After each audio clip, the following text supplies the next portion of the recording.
controller. I've got an old Racerstar F4 flight controller all in one here. It's got the ESCs all built in. This was damaged by me. I actually had some hot glue covering up my wires when I was a younger pilot to try to protect my wire connections, and I tried to pull the hot glue off and I actually yanked this tiny little capacitor right off the board right here. You can see it a little bit better here under the microscope. You can see where I've ripped that capacitor off right here, and it also looks like I've damaged one of the pads there. So today we're going to try to figure out how we can repair this flight controller. And first thing I'm going to do is turn on continuity with my voltmeter and see what's going on here with the flight controller. So basically I've got the same exact setup on the opposite side. So this will allow me to test what's going on over here to figure out exactly what I could do over here to fix the situation. So first thing I'm going to do is go for ground and just see what type of continuity we have here. So we've got continuity here, no continuity on the back side of that capacitor, so that's not blown. No continuity here with ground on the front side of this second capacitor, but there's continuity here. So the back side of this capacitor and the front side of this capacitor have continuity. So the same thing should be likely here, and this is where that capacitor would have been. And look at that, I've got continuity ground on the back side and the front side of these capacitors. So nothing here. Let's go for the power side. So now it looks like I have no capacitance, or sorry, no continuity for the front side of these capacitors, and then I do have continuity to the middle for the power. So then I can also see this pad, which is damaged. I still do have continuity here to my power.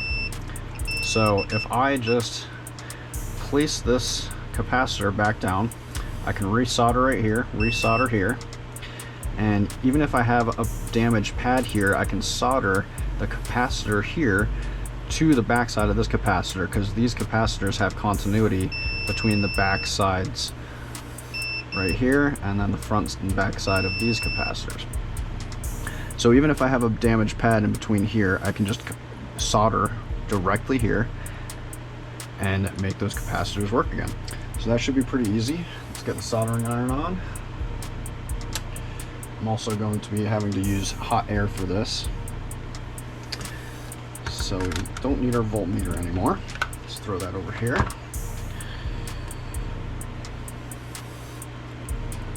Alright, so I need some flux for this. Soldering iron's warming up right now, so I am going to flux this area and this area, and I'm going to use some TBS solder. This is 6337 solder. Take that little capacitor so I don't lose it.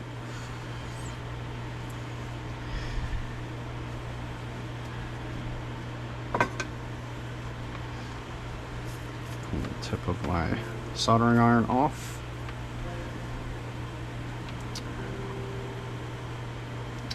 Now let's just throw down a little bit of solder here and see what's going on. That doesn't want to take anything. And neither does that. Let's try flipping this.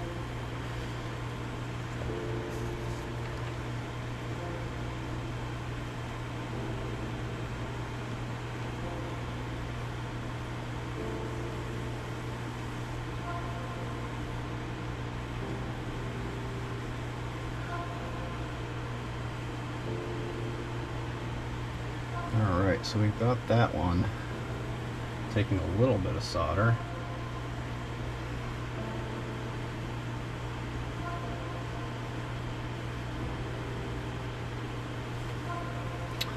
For whatever reason, that pad doesn't like it.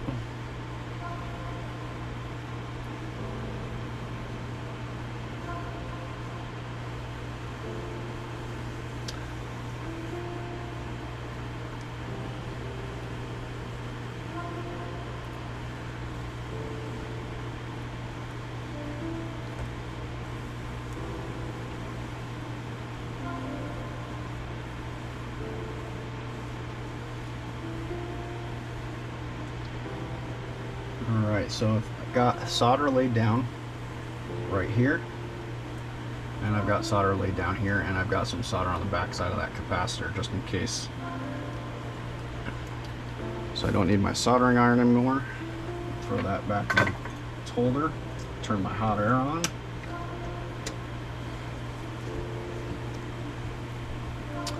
And I am going to flux again right here. Actually, I should clean that up a little bit. Got a Q-tip with some alcohol. And you always clean in a rolling motion, so you try to keep any fibers on the actual Q-tip itself.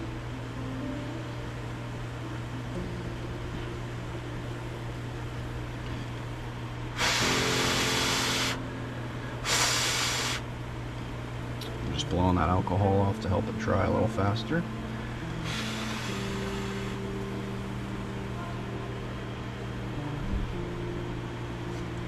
Alright, and then I'm going to throw a big old glob of flux right here.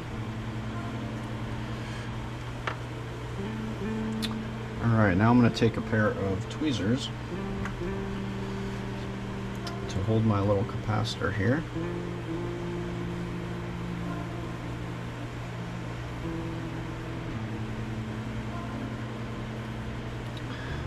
And so I know this capacitor went down like this. So I'm going to tin this side and tin this side real quick. Throw a little bit of flux on there.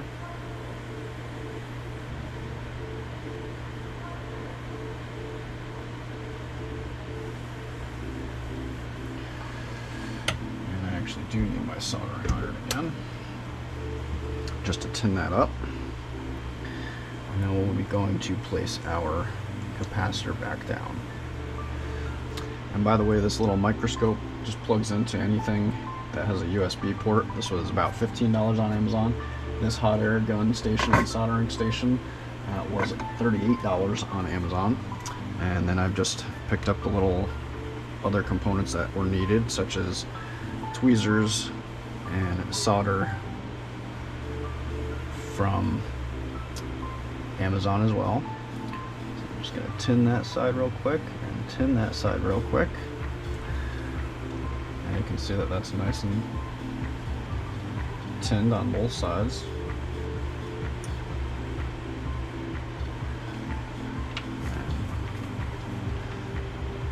Put my soldering iron back. Just put some solder on the tip so it doesn't oxidize.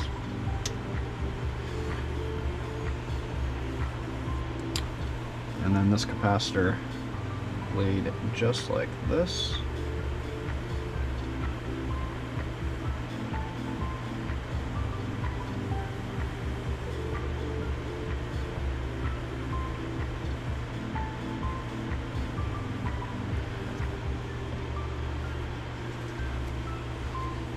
And now I will be grabbing my hot air gun. Let this warm up for a second.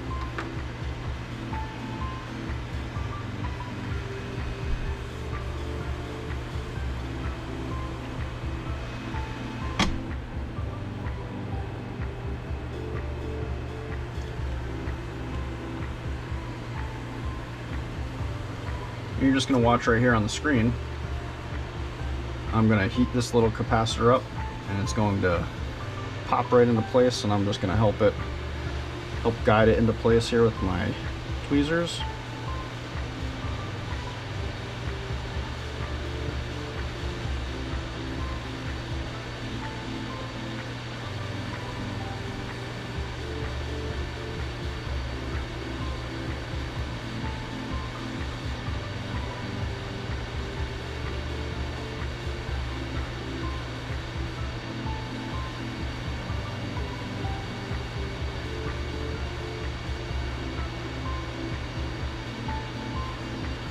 Alright, you can already see it's pretty much in position.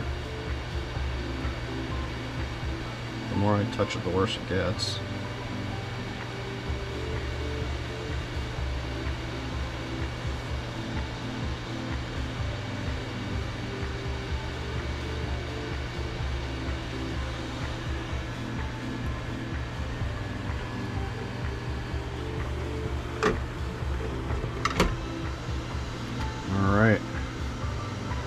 It's not the prettiest, but you can see that the solder has made a decent connection right here. And then same thing on this side, you can see right there.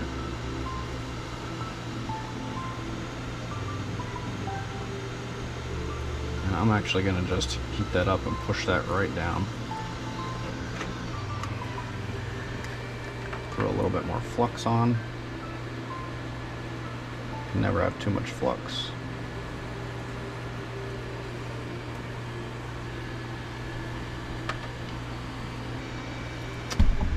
Alright, let's try this one more time. And basically all I'm doing is trying to push this capacitor down here so that it just gets a better connection underneath.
Capacitor is down a little bit better.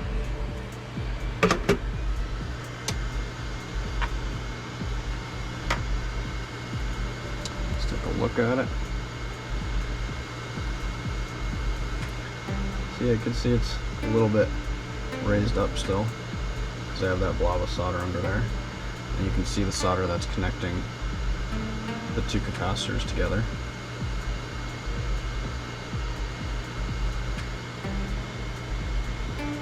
Now we just have to check the continuity between the two. Double check that we are electrically good on the circuit. And so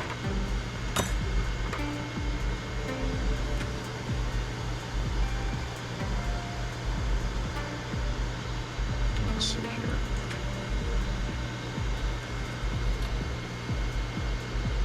So continuity between the front and the back, continuity between the middle, the front and the power have no continuity, the back have no continuity, the middle has continuity, and then on ground side we have no continuity in the middle, continuity on the back, and continuity on the front. So we should be electrically sound.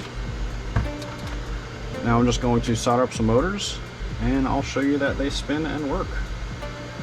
It's not the best repair in the world, but for a complete novice, looks alright.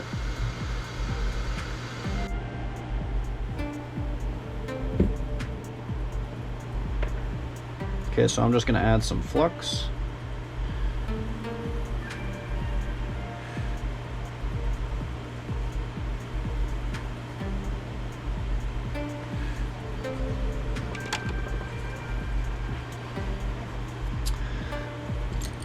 Now we're going to start soldering up some motors.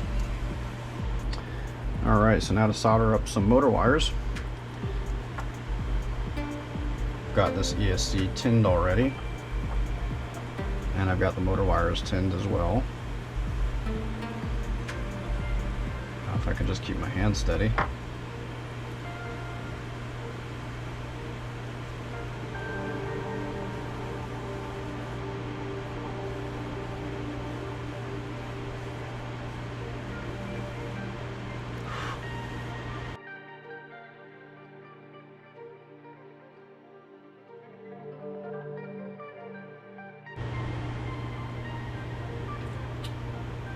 Alright, now just got to solder up the rest of these motor wires.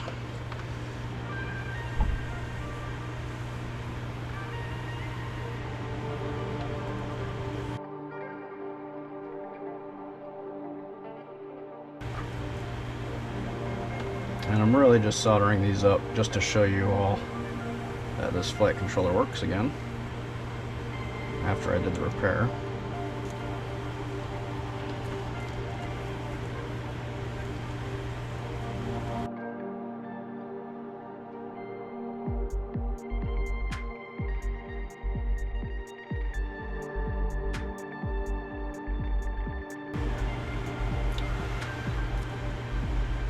Alright, got two motors soldered up.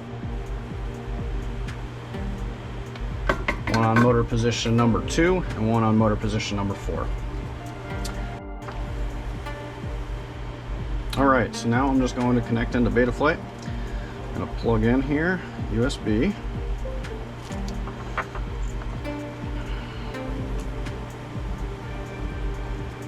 No fire yet.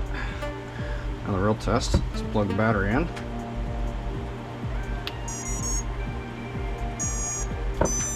Here we got motor tones. And we're just going to connect. We're on our motors tab already. We're just going to hold the base of this motor so that the top part spins. And motor position 4.